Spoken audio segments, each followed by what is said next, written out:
উনি সেদিকেই যাবে। মানুষ কখন খারাপ হয়, হ্যাঁ কখন খারাপ হয়। আর এই নারী যত কিছুই করে, অনেক কিছু দেখাইলা, এইগুলো যে করে কার জন্য করে? একটা নারীর জন্যই করে। কার জন্য করে? তোমার মতো পুরুষের জন্যই করে। তো বলি কথা তোমার কাছে, তিনজন ব্যক্তি, এই জনের কথার উপরে ভিত্তি করে একটা কথা আসে।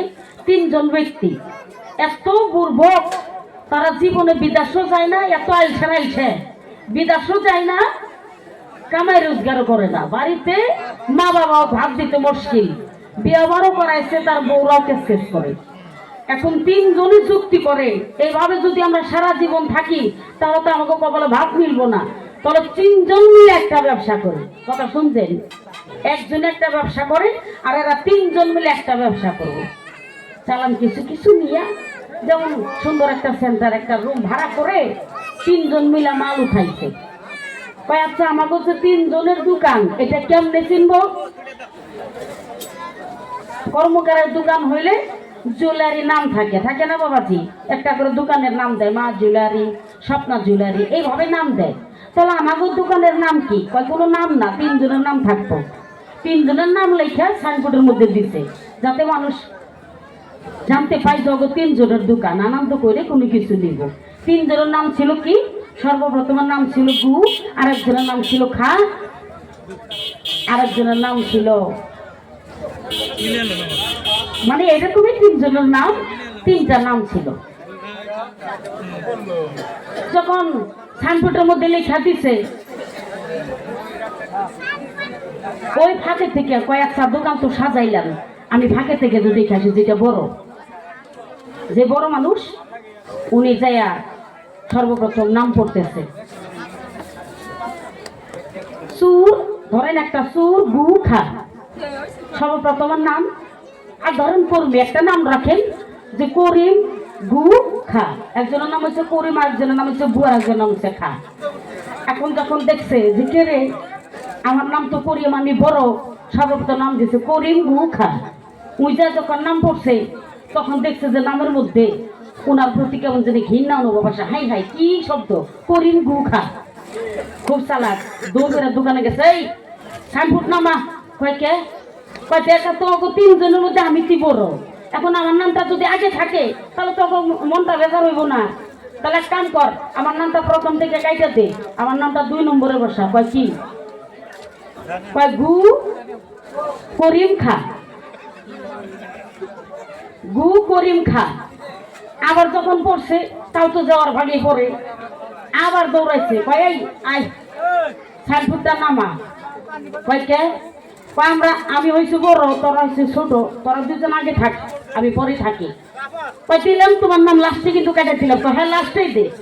কয় এবার লাগাচ্ছ দেখি। এই ভাবতে করতো তোরা দুইজন আর তা জানে না, অতি চালাকের বলে গলায় ধরি। ও সাইনবোর্ড নামাইয়া আবর করছে কি, লাস্টে যখন দিছে তখন ওই দূরে থেকে দেখে গু খা করিম। সর্বপ্রথম কইছে করিম গু খা, আবার লাস্টে দিছে গু খা করিম, তাও তো ওনার ভাগে পড়ে। শেষে দিলে ওনার ভাগে পড়ে, প্রথমে দিলেও তো ওনার ভাগে পড়ে, অন্য যায় না। ভাই আদম ভাই, তোমার কাছে করিম আনা, তুমি যেদিকেই যাও তোমার দোষ কিন্তু তুমি এড়াইতে পারবে না, সকল দোষ তোমার আছে, একের পর এক বাতায় দিব আমি আসরে, ধৈর্য ধরো। কয় নারী কেন পুরুষ ধরে মানে? একটা নারী যে কাদামাটির মতো, আমি প্রমাণ দিয়ে যাই। 18 বছর এক পর্যন্ত একটা বাবার ঘরে থাকে, থাকে না বাবাজি? যখন ওই নারীটা বিবাহ দেয়, ওই বিদায় কালে বাবা কি করে, আগে হাত ধরে, তারপরে স্বামীর হাতে হাত রেখা উপরে নিজের হাত দিয়ে ওই স্বামীর কাছে বলে, বাবা রে, আজ থেকে আমার মেয়ের মান সম্মানের দায়িত্ব, সবকিছুর দায়িত্ব তোমার উপরে দিয়ে দিলাম। হয় না? গাছ থেকে এতদিন আমি হাওলা করে রেখেছি, আমার মেয়ের সকল দায়িত্ব আমি তোমার কাছে দিয়ে দিলাম, মান সম্মানের মালিক তুমি। জ্যান্ত ভাবে দিয়ে দিলাম, আমার মেয়ে জানো যদি আমার ঘরে আসে মৃত ভাবে আসে। এটা বাবা দায় দাবে ছেড়ে দেয় না? নতুন বউ ঘরে নিয়ে বাসর ঘরে তুমি ভালো ভালো কথা কইবা, কি কইবা? বিবি রে, আমি যা ভালোবাসি তুমি তাই ভালোবাসো। হে বিবি, আমার মাকে ভালোবেসো। হে বিবি, মানুষ হইলে তার সাথে তুমি পর্দা করো। হে বিবি, 5 ওয়াক্ত নামাজ আদায় করো। বড় বড় কথা কইও না, ছোট ছোট কথা বলো, বাড়ি বাড়ি যাও না। এইগুলো কথা বলবো, তাই না? উনি তা না কইরা তার বিয়ার ওই রাত্রেই বাড়ির পাশে ভাঙচুর হইতাছে। কয় ভাঙচুরে যাইবা? এখন নারী দেখেন, টাকা পয়সা বাড়ি গাড়ি নারী যখন যার হাতে পড়ে তখন বাবাজি তারি কয় ভাঙচুরটা করা যাবে। কয় হ্যাঁ জামু, একেই মুড়ি না শুনি তাতে পাই ঢোলে বাড়ি।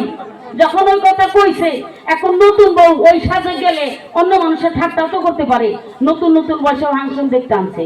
কয় আমি কি কইরা যাবো? কয় চিন্তা করো না, আমার কাপড় আছে তো, ওই কাপড় চেঞ্জ করে ওরই শার্ট, ওরই লং ভেল, ওরই চশমা, ওরই ঘড়ি, ওরই হেড লইয়া পুরুষ সাজে এই যে শর্ট কাপড় পরে সর্বপ্রথম নিয়ে গেল কোথায়? ফাংশনের ফিল্ডে। এইভাবে চুরি করে করে চুরি করে করে দেখে দেখে একটা মানুষ যখন একটা নেশায় আকর্ষ হয়, যে কোনো বস্তুর প্রতি একটা মানুষ যখন লালসা জেগে যায়, ওই মানুষটাকে একটা মানুষ যখন ড্রাগস খাবে, দেখেন যে মায়ারে মাইরা ওরে তক্তা বানিয়ে তা ওই নিশা ছাড়ে নেব, ছাড়বো না, নাকি মরে যাবো। প্রতিটি মানুষের একদিকে না একদিকে একটা নিশা আছে। 10 দিন দেখাইছে, হঠাৎ করে একদিন উনি বাড়িতে নাই। ফাংশন তো বাবা যে শুনছো মুখ জায়গা ফাংশন দেবো, ওর নিশা তো উঠে গেছে। এখন ওই নারী স্বামীর অপেক্ষা করবে না উনি ফাংশন দেখার জন্য যাবে? বলেন তো, উনি যাবে না? আর সেখানে শার্ট লঙ্গ যদি নাও থাকে, যদি হাত কাপড়ও থাকে, তা উনি বইরে ফাংশনে যাইব। তাহলে নষ্টটা করলো কে? তুমি না আমি? তুমি নষ্ট করছে কেন বাবাজি? উনার মতো আদবি, তাই না? তাহলে দোষটাকে আমার কাছে